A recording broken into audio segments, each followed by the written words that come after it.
Agradezco a Dios la oportunidad que me da de exponer su palabra esta tarde con ustedes y al pastor José Torres que me permite también hacerlo.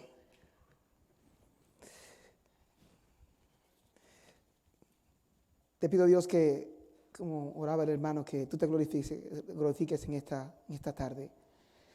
Haz con tu palabra lo que solamente tú puedes hacer por nosotros, te lo ruego, en el nombre de Cristo. Amén.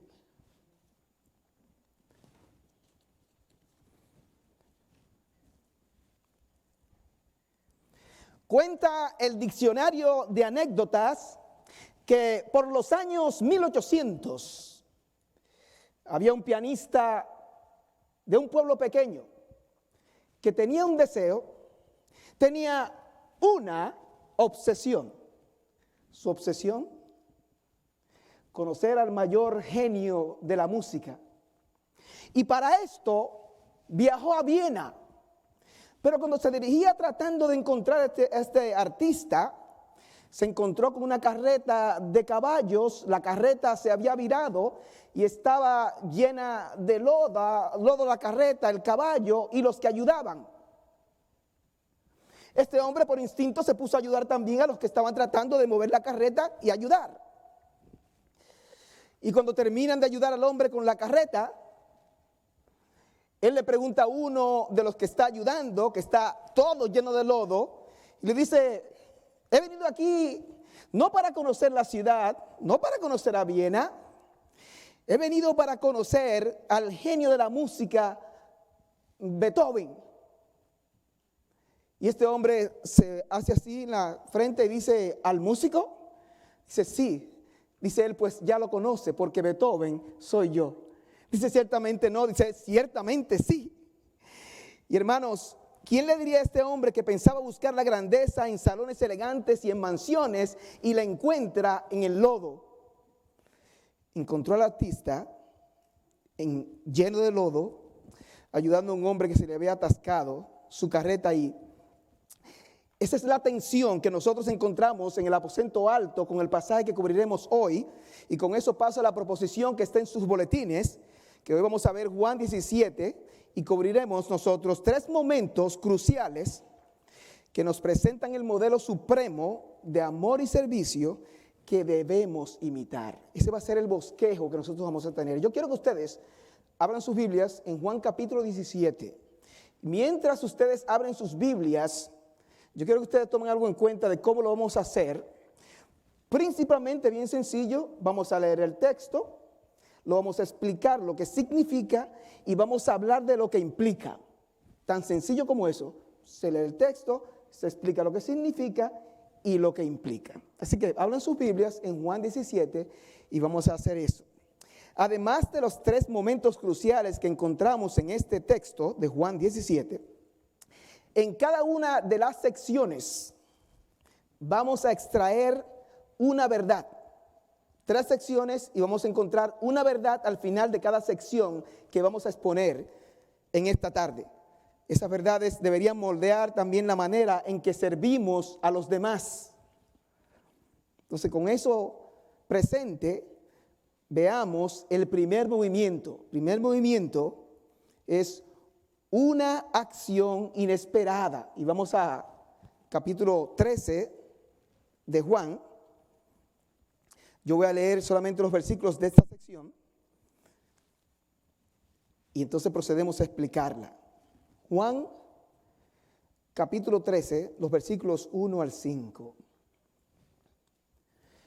Dice: antes de la fiesta de la Pascua, sabiendo Jesús que su hora había llegado, para que pasase de este mundo al Padre, como había amado a los suyos que estaban en el mundo, los amó hasta el fin. Y cuando cenaban, como el diablo ya había puesto en el corazón de Judas Iscariote, hijo de Simón, que le entregase, sabiendo Jesús que el Padre le había dado todas las cosas en las manos y que había salido de Dios y a Dios iba, se levantó de la cena y se quitó su manto. Y tomando una toalla, se la ciñó. Luego puso agua en un lebrillo y comenzó a lavar los pies de los discípulos y a enjugarlos con la toalla con que estaba ceñido. Esos son los pasajes, esos son los textos, los versículos de la primera sección. Aquí vemos inicialmente un escenario de amor, del amor de Jesús. Y nos habla primero del escenario de cuándo ocurre esto y nos habla de que antes de la fiesta de la Pascua. La fiesta de la Pascua, si ustedes recuerdan, era la celebración y el recordatorio de los judíos cuando fueron liberados de la nación de Egipto. Y si ustedes recuerdan la palabra Pascua, quiere decir sencillamente que pasar por encima, y recuerda que se tomaba un animal y la sangre del animal era colocada en los dinteles de las casas, y esa sangre significaba que donde el ángel de la muerte pasara y viera esa sangre, no iba a pasar por esa casa, y la gente que iba a estar ahí entonces iba a ser Passover, que representa eso que llamamos la Pascua, que por el cordero que fue sacrificado, nosotros también, así como ellos, podemos tener liberación por el sacrificio de ese cordero que es el Señor Jesucristo. Sin embargo, Juan aquí no se concentra en la cronología de lo que está pasando en el Passover. Juan se enfoca principalmente en el contexto del corazón de Jesús. Noten que dice, sabiendo Jesús que su hora había llegado para que pasase de este mundo al Padre, como había amado a los suyos que estaban en el mundo, los amó hasta el fin. Aquí hay una idea de que los amó hasta el fin. Hay traducciones que traducen los amó hasta el límite. Y esto de que amó a los suyos, en este caso se está refiriendo, en este contexto inmediato, se está refiriendo a los apóstoles, en este caso particular de este pasaje. Y hay dos ideas de que los amó hasta el fin, de que los amó hasta el límite aquí. Una tiene que ver con constancia. Eso de hasta el fin es siempre sin quebrantarse. Los amó hasta el fin con constancia. Pero hay otra idea de esto de que los amó hasta el fin que enfatizan otros comentaristas, y es que Jesús amó a los suyos hasta el extremo. ¿Hasta dónde más se podía amar? Hasta ese extremo amó Jesús a los suyos. Eso es lo que está comunicando esta idea aquí de que Jesús los amó hasta el fin.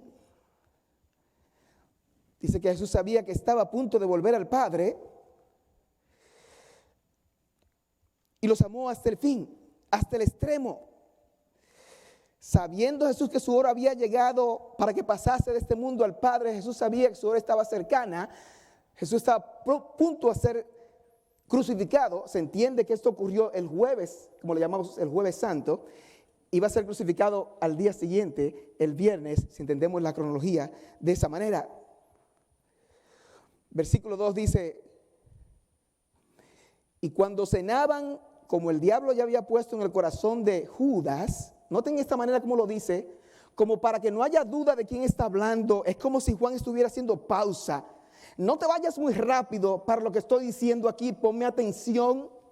Dice él, y cuando cenaban, como el diablo ya había puesto en el corazón de Judas Iscariote, hijo de Simón, estoy hablando de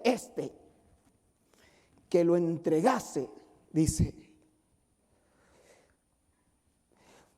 Juan nos recuerda aquí que mientras Jesús preparaba para servir, el diablo ya había puesto la traición en el corazón de Judas, y Jesús sabía esto.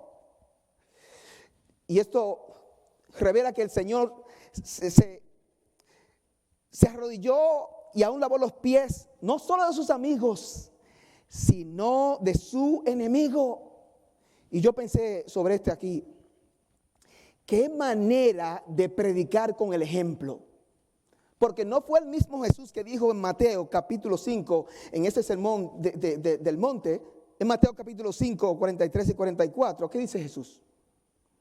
Dice, ¿oísteis que fue dicho, amarás a tu prójimo y aborrecerás a tu enemigo? Como ellos lo entendían, según algunos maestros les decían. Jesús está diciendo aquí, dice, pero yo os digo, esta es la manera realmente como ustedes deben interpretarlo. Esto es lo que realmente era el espíritu del Antiguo Testamento. Amad a vuestros enemigos, bendecid a los que os maldicen, haced bien a los que os aborrecen y orad por los que os ultrajan y os persiguen. Fácil de leer y de decir, y aún de repetir, aún entre los evangélicos, y difícil de poner en práctica. Usted lo sabe como yo. Bla, bla, bla, bla, bla. Usted habla mucho. Nunca recuerdo una persona, cuando estaba en mi pueblo, el tipo parecía una Biblia andante. Se sabía muchísimas porciones de la Biblia y se sabía unos bloques de salmos, 10 salmos juntos y 12, que sé yo cuántos versículos. Y usted lo tocaba así nada más. Y se sabía los versículos. Ni siquiera era creyente. Cuidado. Cuidado. Versículo 3, escuchen esto. Y este sabiendo aquí es un énfasis bastante interesante aquí. Y vamos a ver el punto que tiene esto aquí. Dice, sabiendo Jesús, 1, que el Padre le había dado todas las cosas en las manos. 2, sabiendo que había salido de Dios. 3, y que a Dios iba. ¿Dónde está la fuente de la humildad del Señor aquí? En ese sabiendo explica por qué Jesús lo hace.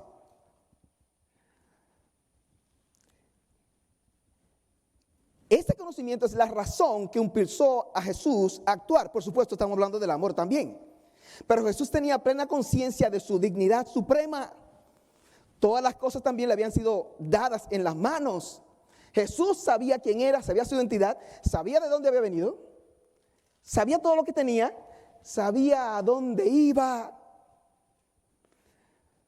Este es un patrón que podemos aprender de Jesús y cómo Jesús manejaba las circunstancias difíciles y dolorosas de la vida.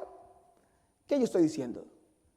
Ese patrón que ustedes ven aquí, que Jesús, sabiendo quién era, lo que tenía, lo que le esperaba, Jesús tenía una manera de pensar así. ¿Y de dónde tú estás sacando eso, mi hermano? ¿Cómo que de dónde? En Hebreos capítulo 12, versículo 2, oigan lo que dice de Jesús, cómo Jesús razonaba y pensaba. Y es un buen ejemplo para nosotros imitar también, particularmente cuando estamos pasando por situaciones difíciles que no entendemos. Aprenda de Jesús en todo, pero en este caso que yo estoy hablando en particular, que si nos ayuda a aprender de Él. Hebreos capítulo 12, versículo 2 dice, puestos los ojos en Jesús, el autor y consumador de la fe, el cual, Cristo, oye, lo que motivaba a Cristo, por el gozo puesto delante de él, sufrió la cruz. La cruz, difícil, terrible. No solamente los clavos que iban a ser difícil, pero la separación de su padre y todo lo que implicaba eso, recibir el castigo del pecado de los suyos. Pero Jesús lo sostuvo, este pensamiento, dice Hebreos. Dice que por el gozo puesto delante de él, lo que le esperaba. Dice, él sufrió la cruz, menospreciando lo oprobio. Es como decir, esto es duro, es difícil, es feo. Pero ¿sabes qué? En comparación con lo que me espera, esto es nada. Hay pasajes que hablan de eso de nosotros también. De el peso de la gloria venidera en comparación con esta leve tribulación momentánea versus el peso de la gloria venidera. No es un patrón que está no solamente aquí en Hebreos, sino en otras partes de la Biblia. Sí, aprenda de eso también, debemos aprender de eso. Así era que Jesús razonaba ante el sufrimiento. En este caso es un ejemplo. ¿Cómo aplicamos esto en este punto aquí particularmente nosotros? De cómo pensaba Jesús sabiendo quién era, de dónde había venido y hacia dónde iba. ¿Cómo lo podemos aplicar en este pasaje? Es que nosotros, si imitamos al Señor y sabiendo la gloria que nos espera a nosotros, porque nuestra vida aún ni siquiera ha comenzado, según dice Colosenses capítulo 3, que vuestra vida está escondida con Cristo en Dios, y cuando Cristo, vuestra vida, se manifieste, entonces vosotros también seréis manifestados con Él en gloria. Si nosotros conocemos la gloria que nos espera, eso debe liberarnos, debe darnos la libertad para humillarnos y sacrificarnos al servicio de los demás. Porque dice alguien, la humildad Es un acto de fe en el futuro. Eso me gustó. Me humillo ahora, pero yo sé quién soy y hacia dónde voy. No hay ningún problema con eso. Debería ser nuestra actitud también. No debería ser ningún problema. Con eso pasamos a una transición de la acción. Con esta conciencia de su poder, su deidad, Jesús, en lugar de reclamar la adoración o el servicio que merecía, hizo lo inesperado. Vean cada frase en el versículo 4. Se levantó de la cena y se quitó su manto. Y tomando una toalla, se la ciñó. Es como si Jesús estuviera haciendo una transferencia de identidad delante de ellos. ¿Qué hizo Jesús aquí? El maestro, él se puso la ropa y el atuendo de un esclavo de la más baja categoría. Recuerda que Jesús utilizaba como un manto por encima. Eso lo utilizaban. Un manto de una sola pieza, ¿recuerdan eso? Pero debajo de ese manto estaba la túnica que todos utilizaban. Los siervos, los esclavos en ese tiempo, particularmente los que tenían la responsabilidad de lavar los pies de los invitados a una ocasión como esta, solamente utilizaban la túnica de abajo, utilizaban solamente su ropa de abajo de la túnica, pero no el manto por encima. Jesús, ¿qué hace? Se quita este manto de encima. Toma un lebrillo, que es una toalla que se ponían los esclavos, y ¿sabe qué hace? Como cuando uno está en la cocina haciendo algo, Jesús, el maestro, y se la ciñó, o sea, se la puso. ¡Fuap! No tiene la capa de encima. ¿Y qué está haciendo Jesús? Se está mostrando como un esclavo. Jesús hace aquí lo inesperado. Esto no debe sorprendernos porque la manera de pensar de Jesús la encontramos en Filipenses capítulo 2. Y eso lo quiero leer literalmente porque es tremendo. Filipenses, si quieren lo escuchan solamente. Filipenses capítulo 2. Voy a leer a partir del versículo 3.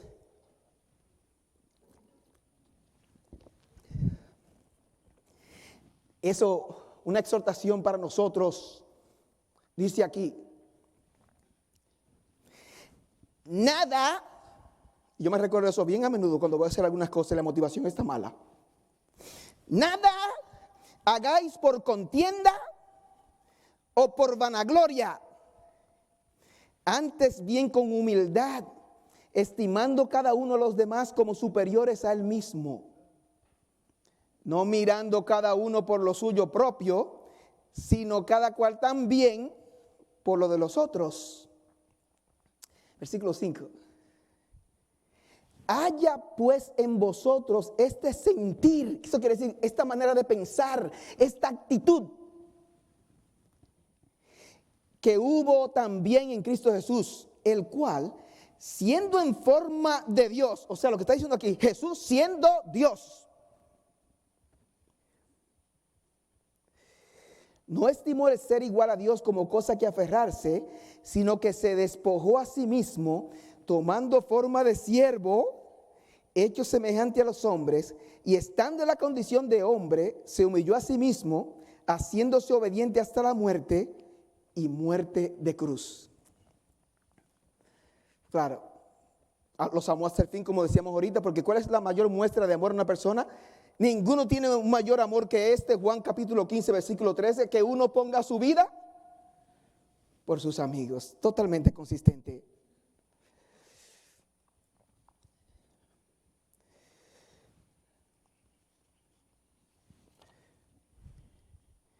Uno se debe preguntar, y es natural, sería común preguntarse, pienso que estaría bien, mientras estas cosas están pasando, y esto inesperado delante de ellos, los discípulos, está ocurriendo, ¿qué está pensando este grupo de hombres? Es válido, usted se lo puede preguntar leyendo su Biblia. ¿Qué estaban pensando los discípulos? No lo sabemos, y atención, ¿por qué?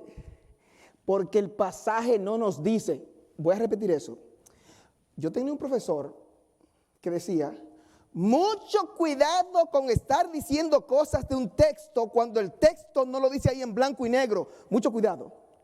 Porque cuando yo empiezo a decir cosas ahí de manera dogmática que el texto no dice, ¿a dónde vamos a llegar? Porque yo digo esto, aquel dice aquel, mucho cuidado. La Biblia no es un libro misterioso, se escribió para ser entendida. No busque códigos secretos. La Biblia significa lo que dice.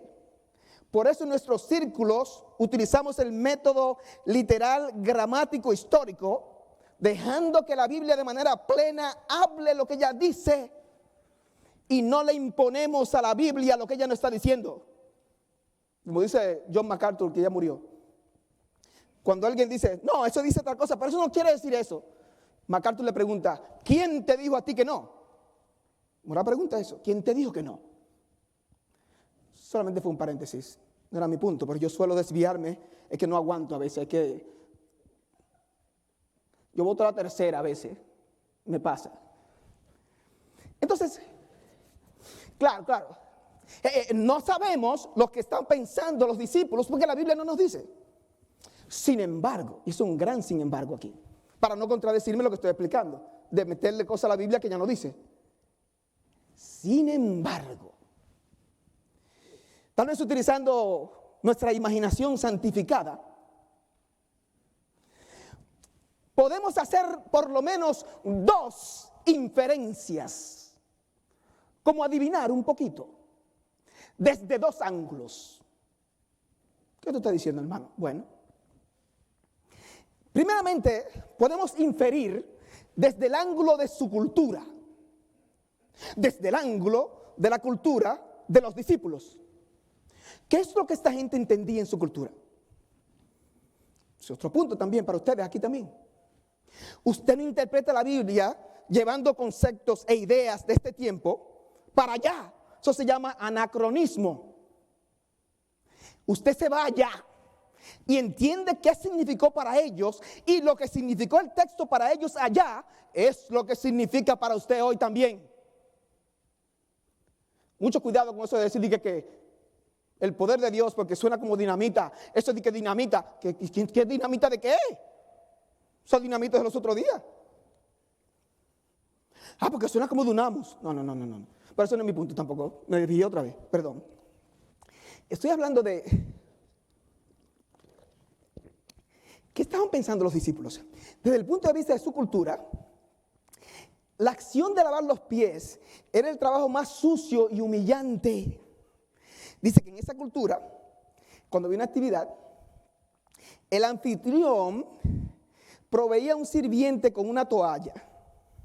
Y si no lo había, o sea, un sirviente, nadie entraba a la casa con los pies sucios. Bueno, usted tiene que recordar también algo. Usted ha visto la cena, se llama La Última Cena, de ese genio Da Vinci. Y usted ve a Jesús en el centro, ¿verdad? ¿Y qué más? Usted ve a los discípulos a la derecha y a la izquierda. Pero eso que hizo Da Vinci en el siglo XV, en el Renacimiento, es una interpretación teológica de ese tiempo. No quiere decir que eso realmente así fue. ¿Cómo lo sabemos? Bueno, por lo que pasaba en esa cultura. Ustedes saben que ellos no se sentaban a la mesa como usted y yo se sienta, y la mesa está aquí, usted sentado. ¿Qué hacían ellos? Usted ha oído esto. Ellos se reclinaban, o sea, se ponía como una especie de diván, vamos a suponer como una colcha, como decimos. Y en esa colcha, a veces la colcha tenía una especie de cojincito, y entonces la gente se reclinaba con el codo izquierdo, y se reclinaba, ¿ven? Y con la mano derecha, que quedaba libre, entonces comía. ¿Usted sabe cómo era que Juan estaba cerca del pecho de Jesús? Por esa manera como se inclinaban. Y los pies quedaban afuera de la mesa, a descubierto. ¿Cómo es eso de que la mujer que lavó los pies de Jesús con el perfume y los secó con sus cabellos? ¿Cómo es eso? Porque los pies de Jesús no estaban debajo de la mesa, como aquí, como comemos nosotros. ¿Tiene sentido? Ahí así, entonces cuando uno entiende eso, hay pasajes que cobran más sentido. Y dice, ok. La gente que andaba en lugares polvorientos, los pies andando en sandalias estaban regularmente sucios de polvo o de lodo. Imagínense para una actividad, para una cena, una comida, lo desagradable, unos pies sucios y yo comiendo.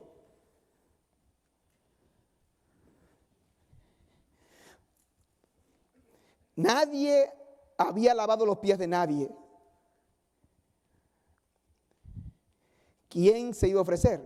Nadie se ofreció. Tuvo que el Señor tomar el lugar del siervo que se asignaba a esta tarea, que se consideraba en esa cultura denigrante. Y sabemos que no hay nada con eso, usted puede hacer cualquier trabajo honrado, no hay ningún problema. Pero en esa cultura, como nosotros hoy, hay cosas que no nos gustan porque no nos gustan, no se oye bien, porque no se oye, no tiene como cierto grado. Era así también en ese tiempo. Entonces, si consideramos el ángulo de su cultura, podemos más o menos adivinar qué ellos estaban pensando. ¿Yo? ¿Lavar los pies? No, yo no. Eso fue la cultura. Segundo ángulo, un segundo aspecto, ¿de dónde podemos analizar para saber qué estaban pensando? Su experiencia. ¿Qué conocían ellos de Jesús en este momento? ¿O mucho? Yo creo que ellos sabían que Jesús, como dice un libro de Josh McDowell, Jesús era más que un carpintero y ellos lo sabían. ¿Qué sabían ellos en este momento? Ellos habían experimentado su gloria de diferentes maneras. Uno, en la multiplicación de los panes, Juan capítulo 6, donde comieron miles de personas, y no tanto comieron, sobró también muchísimo. Dos, habían experimentado, habían visto al Señor caminar sobre el agua, Juan capítulo 6 también. Y para poner un ejemplo más también, habían visto la resurrección de Lázaro.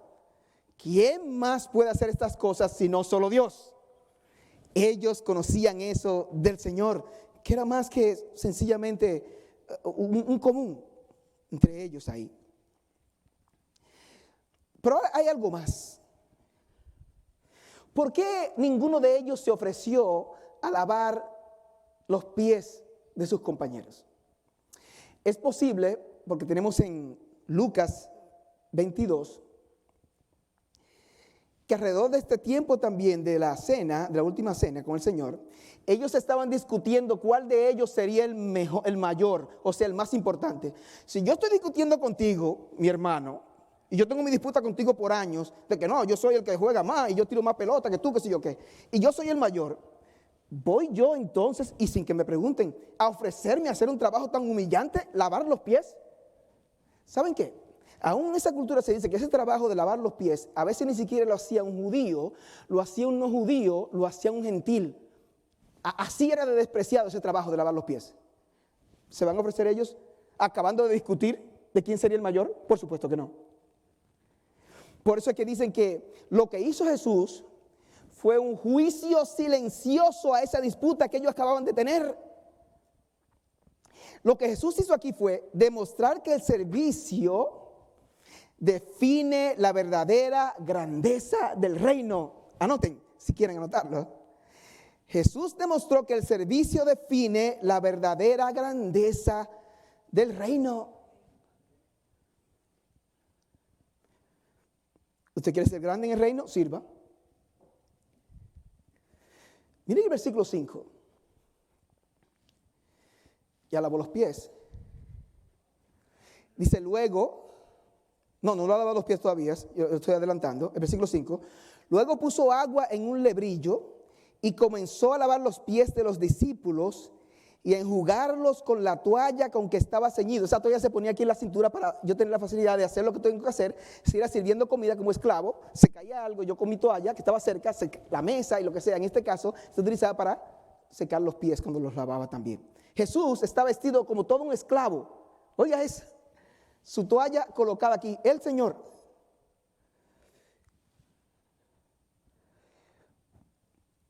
Yo quiero que ustedes noten aquí el cuidado de Jesús haciendo esto. Puso el agua, comenzó a lavar los pies de los discípulos y a enjugarlos, quiere decir que a secarlos con la toalla que estaba ceñido. Y aquí lo que yo quiero que ustedes noten es que Jesús no hizo un trabajo a medias, como decimos en Dominicana. Jesús no hizo un trabajo chapucero, hizo un trabajo completo. Aún póngase a pensar, Jesús pudo haber dicho, echar un poquito de agua en un pie de alguno. Ya yo limpié un pie, un chin así. Ahora tú, fulano, lava tu. Él no hizo eso. Uno por uno, lavó sus pies, incluyendo los de Judas. puso el agua, lavó y secó. Esto es un extraordinario demostración y muestra de su verdadera grandeza y dignidad. Y habiendo dicho todo esto, entonces los dejo con la primera verdad de esta sección. Esta es la verdad, número 1. Si el rey se humilló por amor, el siervo debe servir sin temor. Esa es la primera verdad de esta sección. Con eso entonces pasamos a la segunda sección. Y ya dijimos nosotros que nosotros no sabemos lo que estaban pensando los discípulos, solamente adivinamos un poquito desde 2 ángulos, pero en parte podemos saber lo que estaba pensando uno de ellos, Pedro. Y eso es lo que nos lleva a nosotros a nuestra segunda sección, una interrupción impetuosa. Y yo quiero leer los versículos 6 al 11. Vayan conmigo, Juan 6 al 11. Una interrupción impetuosa. Dice, entonces vino a Simón Pedro y Pedro le dijo, Señor, ¿tú me lavas los pies? Respondió Jesús y le dijo, lo que yo hago, tú no lo comprendes ahora, mas lo entenderás después. Pedro le dijo, estoy en el versículo 8, no me lavarás los pies jamás. Jesús le respondió, si no te lavare, no tendrás parte conmigo. Le dijo Simón Pedro, Señor, no solo mis pies, sino también las manos y la cabeza. Jesús le dijo, el que está lavado no necesita sino lavarse los pies, pues está todo limpio. Y vosotros limpios estáis, aunque no todos, porque sabía quién le iba a entregar.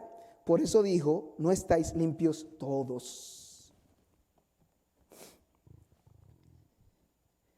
Esta sección aquí tal vez R.C. Sproul le hubiera llamado, este es el drama de este texto, el drama de este pasaje, lo que pasa aquí con Pedro. Aquí hay una protesta de parte de Pedro bien fuerte. Y su pregunta lleva una especie de carga de asombro. ¿Y cómo puede ser que el maestro está haciendo esto? Y no así, ¿me va a lavar los pies a mí? Y Pedro está enseñando aquí un espíritu de control y de dictarle al Señor lo que Él debe hacer. ¿No es eso típico en Pedro? Lo vemos en Mateo 16, 22, cuando Jesús dice que Él va a padecer. ¿Y Pedro qué hace? Lo llama aparte a un lado y le dice, Señor, nunca jamás te pase eso, ¿cómo va a ser? Y Jesús tiene que reprenderlo y decirle, apártate de mí, Satanás, ¿verdad? Vemos en Lucas 5:8 también cuando le rogó al Señor que se apartara de él también porque soy un hombre pecador, con la pesca milagrosa también. Ese es el patrón de Pedro que nosotros conocemos. Pero yo quiero que ustedes piensen también, pónganse en el lugar de Pedro. Lo que Pedro hace, visto de un punto de vista bastante humano, hasta cierto punto tiene sentido. Ustedes saben que Pedro era un líder que abría la boca cuando otros no se atrevían. Es como cuando usted está en una reunión, en una compañía, y hay cosas que hay que decir y nadie dice. Nada más parece un atrevido que abre la boca y pregunta, y el que está así tímido, que también sabe que el líder tiene razón, en su mente dice, ¿y cómo se atreve este fulano a preguntar eso al presidente de la compañía? Todo el mundo que está ahí sabe lo que está pasando. Lo que pasa es que Pedro sencillamente hablaba porque hablaba. Por eso no amamos a Pedro. O sea, lo que Pedro está haciendo aquí, que está sorprendido y no puede cómo manejar lo que está viendo, pero este es el Señor. No es el que hizo esto y esto y esto. ¿Cómo que va a lavarme los pies a mí? ¿Usted entiende lo que estoy diciendo aquí? No es tan loco lo que Pedro está haciendo. No es tan loco. No es tan loco. Pero vamos a explicar que aspectos no están bien. Entonces Jesús, en lugar de frustrarse con la incomprensión de Pedro, le pide que confíe en su acción, preparándolo para una verdad esencial que veremos en el versículo 7. Ahora, escuchen el versículo 7 y véanlo conmigo ahí también. Versículo 7. Dice, respondió Jesús y le dijo, lo que yo hago, tú no lo comprendes ahora, mas lo entenderás después. Aquí yo quiero mostrarles algo que es un patrón en las Escrituras, y es el patrón de enseñanza, de instrucción de Jesús, que probablemente usted se ha dado cuenta. Eso lo voy a recordar. Y esta es una de las características más admirables del ministerio de Jesús y su manera en cómo él interactuaba con la gente. Lo que nosotros vemos como una interrupción, él lo ve como la plataforma perfecta para enseñar. Jesús hablando. Y una señora: bienaventurado el vientre que te parió y los senos que tú mamaste. Y Jesús busca, dice, antes, bienaventurado el que oye la palabra de Dios y la guarda. Otro le dice: Señor, dile a mi hermano que comparta la herencia conmigo. ¿Qué hace Jesús? Déjame terminar, que yo no estoy hablando de eso ahora. No. Dice: ¿quién me ha puesto a mí como juez o partidor? Dice: guardaos de toda avaricia, porque la vida del hombre no consiste en la cantidad de bienes que posee. Es una verdad tremenda. ¿De dónde vino? De una interrupción. Yo digo que eso hay que aprenderlo de Jesús también. Ay, que yo iba para que sí o qué, y entonces el carro y la goma se me pinchó, que sí o qué, ay, se me acabó el mundo ya por 3 meses. Bájale algo, como decíamos allá. Habrá otra manera de verlo.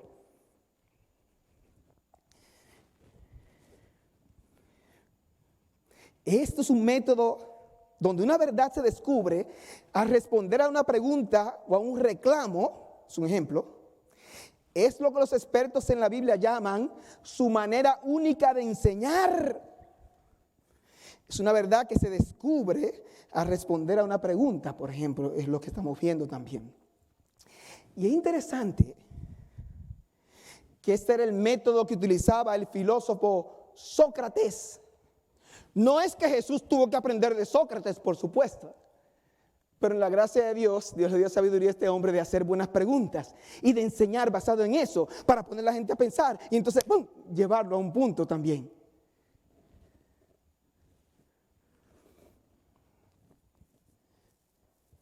Jesús, cuando leemos la Biblia, constantemente convierte los malos entendidos o las preguntas torpes de sus discípulos en el vehículo ideal para sus enseñanzas más profundas, por supuesto que sí. Vamos a hablar ahora de claridad inmediata en este versículo 7, que él dice: lo entenderás después. Se refiere a algo que él iba a explicar muy pronto, no en un futuro distante. Y aquí yo quiero asegurarme que usted entiende lo que estoy diciendo, porque uno leyendo la Biblia, coge este texto y dice: oh, Jesús le dijo, lo entenderás después.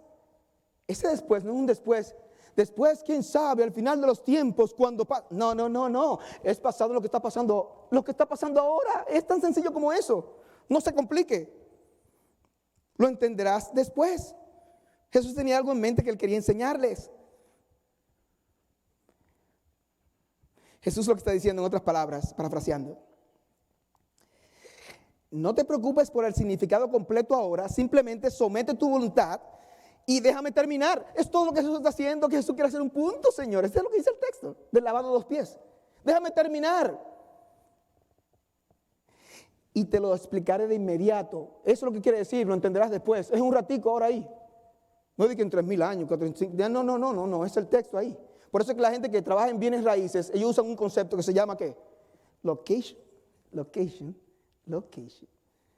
Aquí en la Biblia sería entonces contexto. ¿Qué está diciendo el texto basado en lo que está pasando ahí?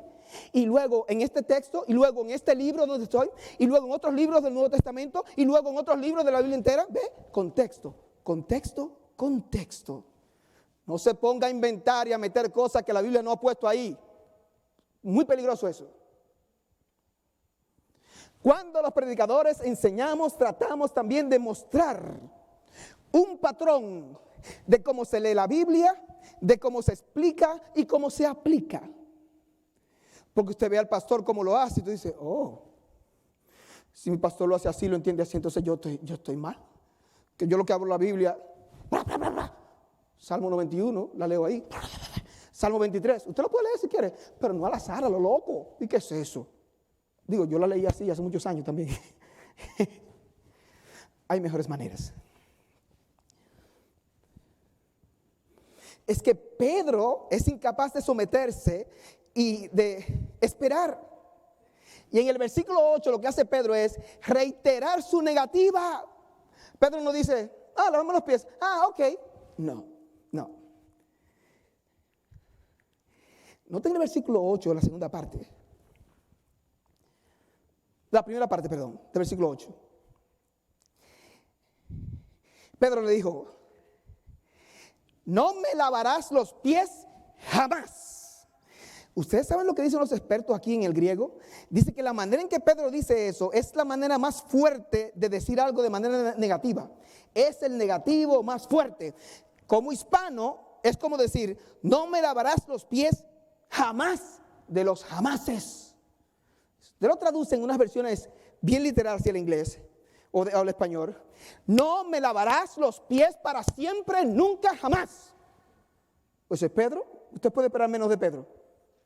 Y quién sabe si cuando lo estaba diciendo, echó los pies para atrás. A mí no. No, a mí no. Hablando con el Señor.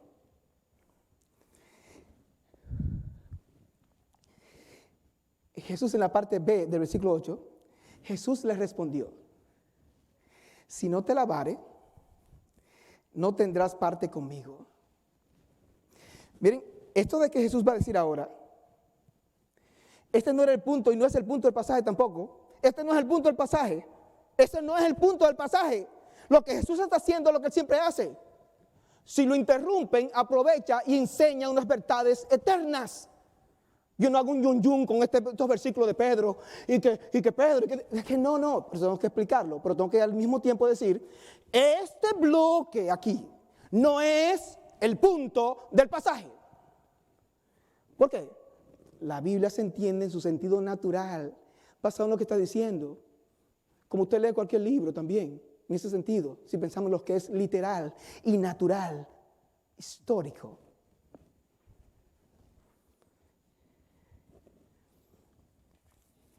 La terquedad de Pedro fuerza a Jesús a declarar una verdad vital. Jesús no va a desperdiciar esta oportunidad. ¿Cuál es la verdad? Que rechazar su servicio humilde es rechazar su obra y perder toda comunión con Él. Es todo lo que está diciendo. ¿Tú no quieres que te lave los pies? ¿Tú estás seguro?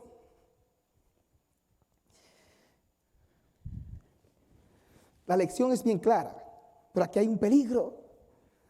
Dice un comentarista bíblico,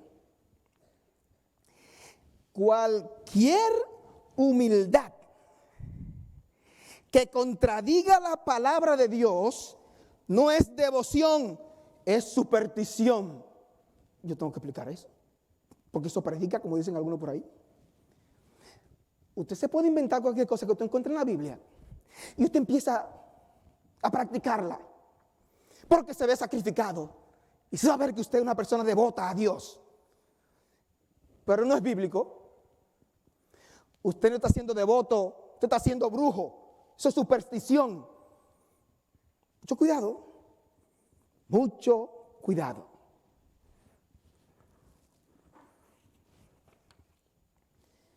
Ahora, ante la gravedad de la advertencia, Pedro, ¿qué hace?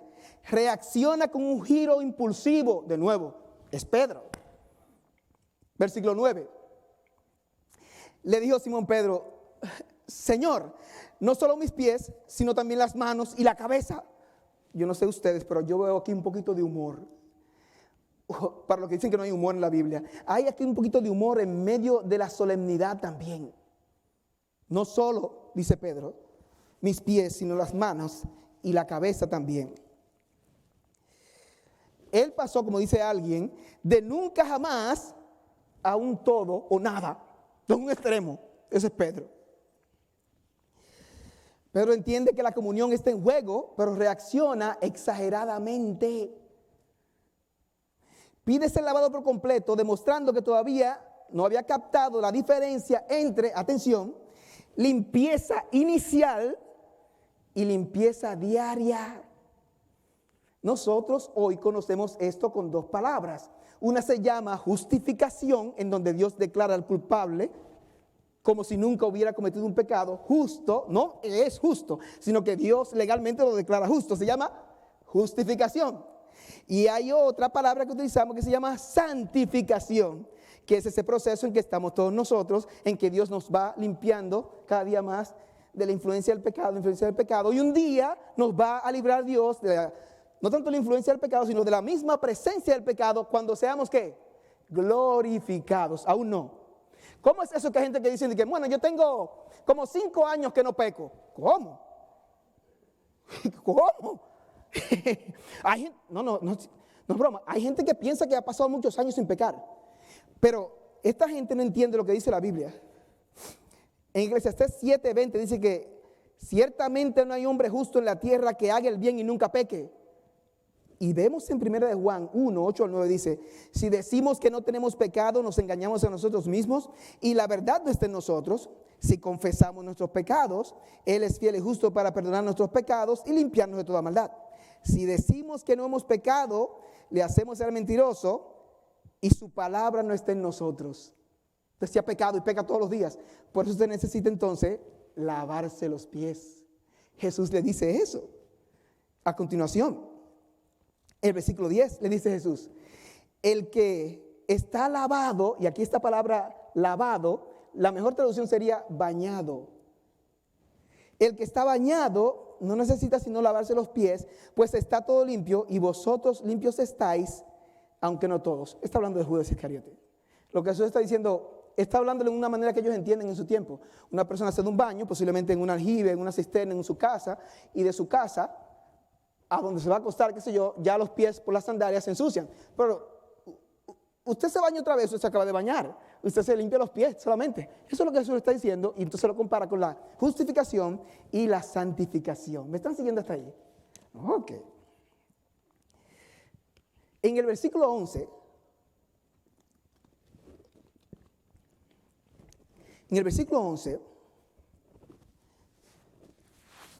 nosotros vemos una triste excepción.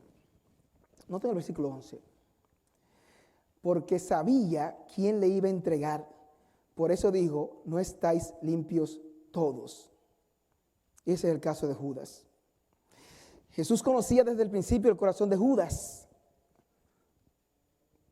Y con esto sacamos que la limpieza externa no garantiza la limpieza interna. Eso es como gente que viene por 10 años, 15 años y se congrega. No son creyentes. Hay en todas las iglesias.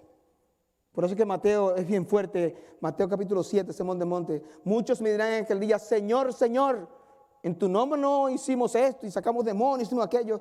Dice, entonces les declararé, o sea, de manera solemne, apartaos de mí, nunca os conocí, hacedores de maldad. No quiero ser uno de esos que va a escuchar esas palabras. Muy terrible eso. Con eso entonces los dejo con la verdad número 2 de este bloque. Para Jesús no hay interrupción. Toda circunstancia es un momento de instrucción. Para Jesús no hay interrupción. Toda circunstancia es un momento de instrucción. Entonces, habiendo visto la teología detrás del acto que hizo Jesús, vamos a ver ahora el propósito final de lo que hizo Jesús. Y eso es nuestro último y tercer encabezado, y es una lección inolvidable. Posiblemente vamos a tener que hacerlo bastante rápido porque me empiezan a tirar piedras ahorita y no queremos eso. A partir del versículo 12 al 17, pueden verlo conmigo también. Una lección inolvidable. Versículo 12 dice, así que después que les hubo lavado los pies, tomó su manto, volvió a la mesa y les dijo, ¿sabéis lo que os he hecho? Vosotros me llamáis maestro y señor, y decís bien, porque lo soy. Pues si yo, el Señor y el maestro, he lavado vuestros pies, vosotros también debéis lavaros los pies unos a los otros. Porque ejemplo os he dado para que como yo os he hecho, vosotros también hagáis. Versículo 16. De cierto os digo, el siervo no es mayor que su Señor, ni el enviado es mayor que el que le envió. Si sabéis estas cosas, bienaventurados seréis si las hiciereis. Pero hay que explicarlo un poquito. En el versículo 12 hay una explicación que hace Jesús. Y hay una parte que uno ve que dice, Jesús dice, ¿sabéis lo que os he hecho? Esta pregunta aquí no es para que ellos digan, bueno, sí, nos lavaste los pies. Ese no es el punto. Eso es una pregunta retórica. Es una pregunta ¿para qué? Para que la gente ponga atención de lo que voy a decir ahora. Es todo lo que está haciendo Jesús con esto. No es algo, una pregunta, pues claro, no es el punto. Es para que entiendan el significado de lo que Jesús va a decir, lo que va a comunicar, la lección moral de lo que él hizo. En el versículo 13 Jesús explica lo que hizo. Vosotros me llamáis maestro y señor y decís bien porque lo soy. Para los que niegan que Jesús decía que él mismo era Dios. Jesús afirma su autoridad con los títulos maestro y señor. Y lo que hace él para enfatizar eso, él invierte los términos, dice primeramente señor, para enfatizar quién realmente es él. Lo cual entonces aumenta la dignidad y la base de su humildad. Entonces Jesús, usando esa autoridad, les da el mandamiento en los versículos 14 y 15. Noten aquí el versículo 14, dice, pues si yo, el Señor y el Maestro, he lavado vuestros pies, vosotros también debéis lavaros los pies los unos a los otros. Esto es lo que se conoce en filosofía, en la rama de la lógica, se llama lógica inductiva. Si esto, ¿verdad? Entonces esto, y especialmente va de el mayor al menor. Si esto es así para el mayor, entonces también debe ser cierto para el menor. Eso es lo que Jesús está haciendo aquí.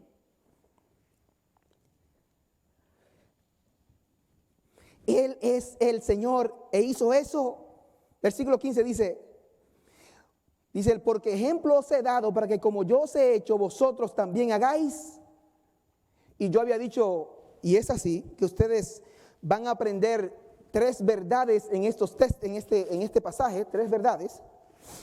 Pero lo que no dije al principio es que además de las 3 verdades, usted va a aprender de este texto una mentira.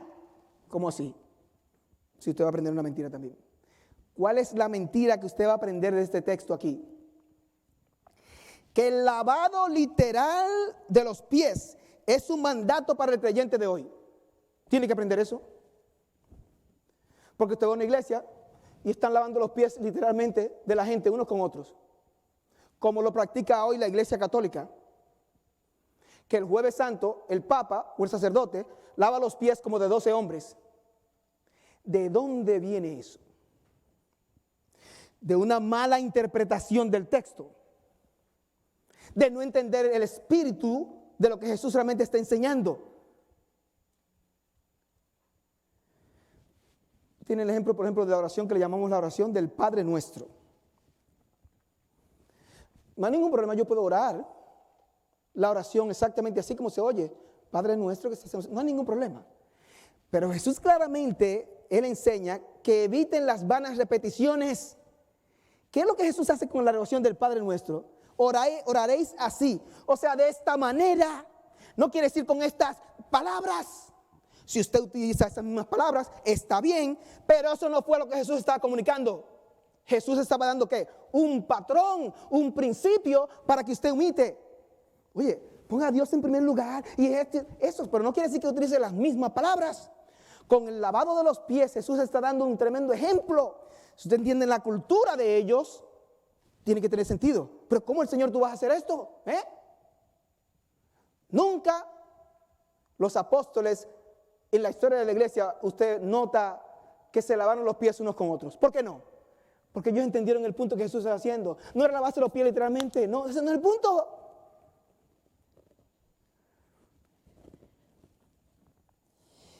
Nosotros debemos recordar con esto que la Biblia es nuestra única guía de fe y práctica. Nosotros decimos eso y lo repetimos, pero tiene muchas implicaciones. La Biblia es nuestra única guía de fe y práctica. ¿Qué quiere decir eso? Lo que yo creo tiene que estar basado en la palabra de Dios. Bien explicada, bien estudiada, para entonces yo aplicarla. Si creo mal, aplico mal. Yo estaba pensando yo en esto. ¿Cuántos de nosotros por años hemos sido esclavos de doctrinas falsas y haciendo cosas que son una carga que ni aún los que nos enseñaron la pueden llevar? Por años. cuando no están en la Biblia. La Biblia es la única regla de fe y práctica. Lo que yo creo es de la palabra y practico lo que dice la palabra. Lo que está fuera de ahí usted me lo puede imponer, pero no es devoción, es superstición. Se oye bien, se ve bien. ¡Ay, qué sacrificado el hermano! Él no sale de la iglesia 7 días a la semana. Por poner un ejemplo, usted quiere mostrar que usted es el más piadoso. Cuidado, esto es solamente un ejemplo, puede ser otras cosas. Analícese. Yo también, por supuesto, tengo que analizarme. Jesús dice,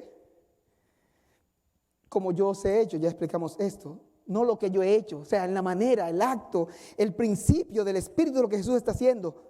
No que repitan exactamente lo que yo he hecho. Para concluir con esta parte de la mentira que estoy explicando, Jesús nos llama a usar la toalla de la humildad en nuestra cultura, no a replicar o a repetir un ritual cultural del siglo I. Ese es el punto que está haciendo aquí. Ahora nosotros entendemos el mandato de Jesús de servir en un espíritu de humildad. Él sella esta verdad con su autoridad final. Noten el versículo 16. El siervo no es mayor que su señor, ni el enviado es mayor que el que le envió. Brevemente, ¿qué está haciendo Jesús? Esto era un dicho popular entre los rabinos que se utilizaba. ¿Qué ellos sabían? Que la persona que envía a alguien, sea a comprar algo, lo que sea, el que envía es mayor que el que es enviado. Es todo lo que Jesús está haciendo. Y era un lenguaje cotidiano que ellos utilizaban en ese tiempo. Ellos entendían lo que Jesús estaba diciendo. El siervo no es mayor que su señor, ni el enviado es mayor que su discípulo. Jesús lo que está enseñando es que nadie está por encima de su ejemplo de servicio. Y entonces él continúa diciendo, de cierto os digo, cuando la Biblia repite términos como este, es una manera de la Biblia hacer énfasis en algo. Esa es la manera hebrea de enfatizar algo, la repetición. Y Jesús dice aquí, de cierto es como decir, pónganme atención. Es una manera solemne de afirmar algo. Dice él, si sabéis estas cosas, versículo 17, bienaventurados seréis si las hiciereis. Es una fórmula que uno puede aplicar a esto. Saber más hacer es igual a bienaventuranza. Saber más hacer es igual a bienaventuranza. ¿Pero qué es bienaventuranza? Uno oye la bienaventuranza y uno dice, dichoso, feliz. Está bien, pero ¿qué significa realmente bienaventurado? Oigan esto que encontré. Una persona que está en una posición envidiable porque su vida está bajo el favor especial de Dios. Es más que ser feliz por un día o 2 días. Es una persona que está en una posición envidiable. Bienaventurado. Eso es lo que está diciendo aquí. Bienaventurado. Si sabéis estas cosas, bienaventurados seréis si las hiciereis.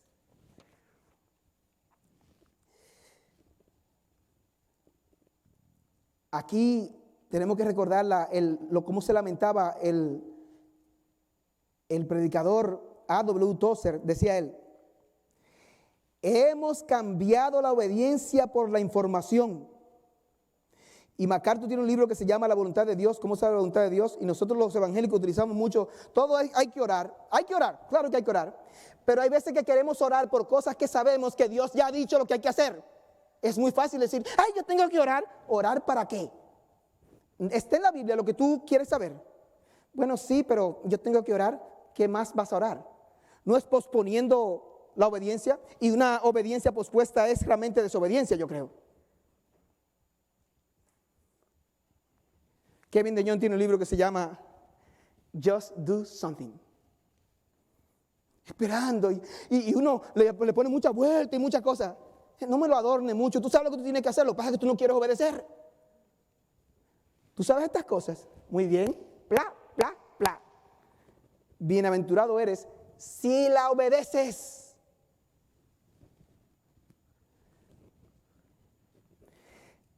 No necesitamos más información, sino más obediencia. Ay, que los evangélicos aplicáramos el 50% de lo que sabemos. La mitad. La mitad. Puede saber muchísimo lo que usted quiera. ¿No obedece? Va para parte. Con eso entonces lo dejo con la verdad número 3, que es que la prueba de una fe viva es una toalla en acción. La prueba de una fe viva es una toalla en acción. La fe viva se demuestra, para concluir, con la toalla en la mano. Se cuenta que el emperador Calígula, que vivió en el siglo I, era un tipo tan soberbio, tan orgulloso, que él hacía que los senadores de Roma se vistieran como esclavos, esos esclavos que lavaban los pies. En ocasiones él quería que se vistieran como ellos y le lavaran los pies y le hicieran cosas, así de arrogante. ¿Qué diferencia vemos con el maestro que dice que él no vino para ser servido, sino para servir? Eso es lo que vemos nosotros en el aposento alto. Quiero resumir lo que hemos dicho en este bloque aquí. La humildad de Cristo transforma nuestra vida en una escuela de servicio, donde su amor nos motiva a demostrar nuestra fe, no con palabras, sino con la toalla. Y los 3 puntos que vimos, para recapitular, 3 verdades. Si el rey se humilló por amor, el siervo debe servir sin temor. 2, para Jesús no hay interrupción, toda circunstancia es un momento de instrucción. Y verdad número 3, la prueba de una fe viva es una toalla en acción. La advertencia para nosotros es que no cambiemos la toalla por la información. El conocimiento es inútil sin la acción. Y una pregunta para ustedes: ¿dónde está tu toalla y a quién servirás esta semana? Vamos a orar. Deben decir.